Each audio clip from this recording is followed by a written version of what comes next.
Hi, good evening all. How are you? In last lecture we have seen up to the terminal voltage and the EMF of a cell. So we have seen up to terminal voltage, and now what is the difference between or distinction between EMF and terminal voltage of a cell? I have listed the shortcut points. You have to write in brief. It is given in the textbook. Okay. So first distinction is it is the work in moving a charge throughout a complete cycle inside as well as outside the cell. I have already explained it. EMF is the total work done or energy given to the charge when it moves in internal as well as external circuit, that is EMF of a cell. And terminal voltage of a cell, it is the energy given to the charge to circulate only outside of the cell. Only outside of the cell. Point number 2, it is the characteristics of the cell. It is the characteristic. When it is manufactured, it is the characteristics of the cell, and it does not depend on the how much current is drawn from it. Where terminal voltage, it depends upon the current drawn of the cell. It is not the characteristics. And last one, it is equal to terminal voltage when it is not in use, and it is greater than the terminal voltage when it is in use. It is equal to terminal voltage when it is not in use, and it is greater than the terminal voltage when it is in use. Next, it is equal to the EMF of a cell when not in use, and it is less than EMF of a cell when it is in use. Easy, quite simple. We have understood the concept of both, and on the basis of that we have listed the distinction points. Sorry. Next point is internal resistance of a cell. Now what is internal resistance? Resistance concept we have seen. We have to see what is internal resistance. Okay. Now assume that in a electrolyte we have 2 points, cathode and anode. Okay. One charge has the energy to move in the external circuit and come to the another electrode. This is positive, this is negative. So electron will flow from negative to positive outside the circuit, and from positive to negative inside the circuit. So for movement inside the circuit or inside the cell, or you can say inside the electrolyte solution, it has to travel from one electrode to another electrode, that is from positive to negative. For that, the resistance is offered from the electrolyte itself. That resistance is called as internal resistance. It is denoted by small r, and the unit is same ohm. Okay. So this is the symbolical representation. This is the cell, plus minus, and this is small r, which is the internal resistance.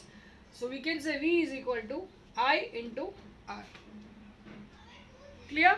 Understood? Okay. Let us move forward. So moving forward, relationship between EMF, terminal voltage and internal resistance. Now we have to derive the relation between all three. Listen to me very carefully, because we have to merge all the formula to get one formula. Now this is the diagram, this is the cell, EMF, internal resistance, potential difference and external resistance. Getting it? Now we know that total resistance is external resistance plus internal resistance, that is R plus small r. Current is equal to E upon R. R is here, R plus small r, because we have to accommodate internal resistance also. So I is equal to EMF upon R plus small r. So from this equation, if R plus small r is in division, it will be multiplied with I. So this is equal to E is equal to I into R plus small r. Getting it?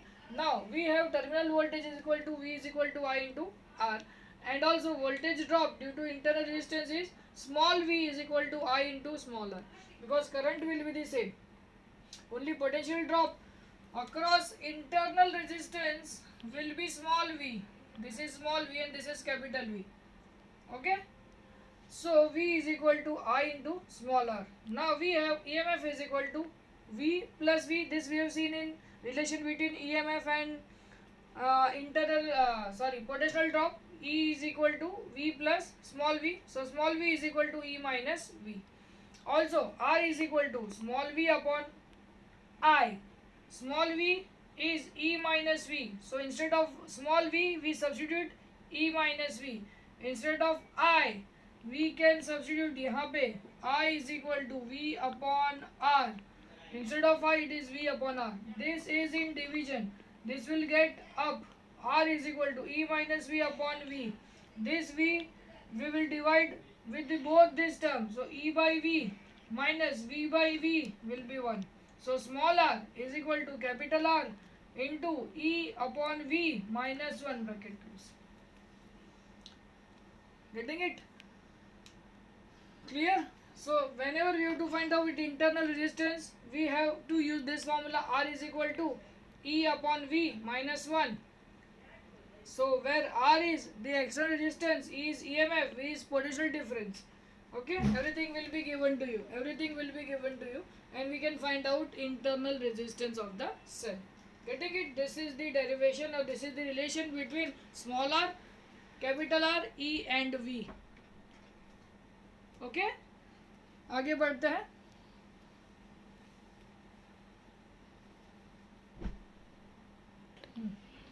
Now moving ahead, factors affecting the internal resistance of the cell.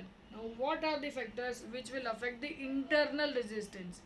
So there are basically 4 factors which will affect the internal resistance. The first one is the surface area of the electrode. Second one is the distance between the two electrodes. Distance between the two electrodes, we can vary the distance. Third one, the nature and concentration of the electrolyte. And last one is the temperature of the electrolyte. For the simplification, I have written the relation. Surface area of the electrode.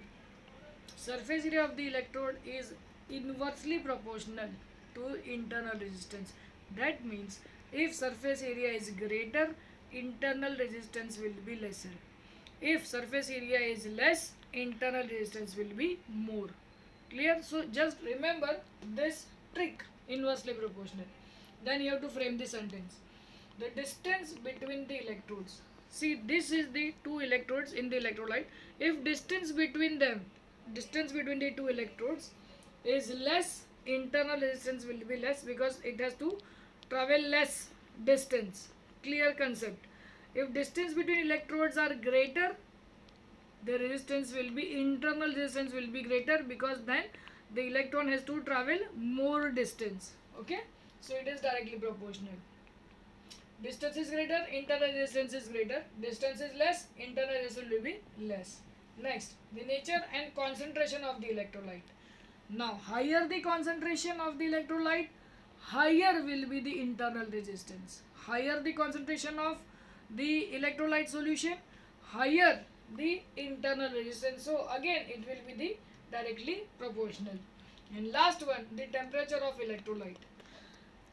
Temperature of electrolyte is again inversely proportional to internal resistance. Temperature is inversely proportional to internal resistance. So if we increase the temperature of electrolyte, lesser will be the internal resistance. If we decrease the temperature of electrolyte, higher will be the internal resistance. So there are 4 factors: surface area of the electrode, distance between the electrodes, nature and concentration of electrolyte, the temperature of electrolyte. For the shortcut and to remember, I have written the shortcuts. You have to frame the sentence accordingly. Done? In next lecture, we will start the last part of this chapter, that is combination of resistance. Okay, till then, take care, stay at home, be safe, see you soon, bye bye.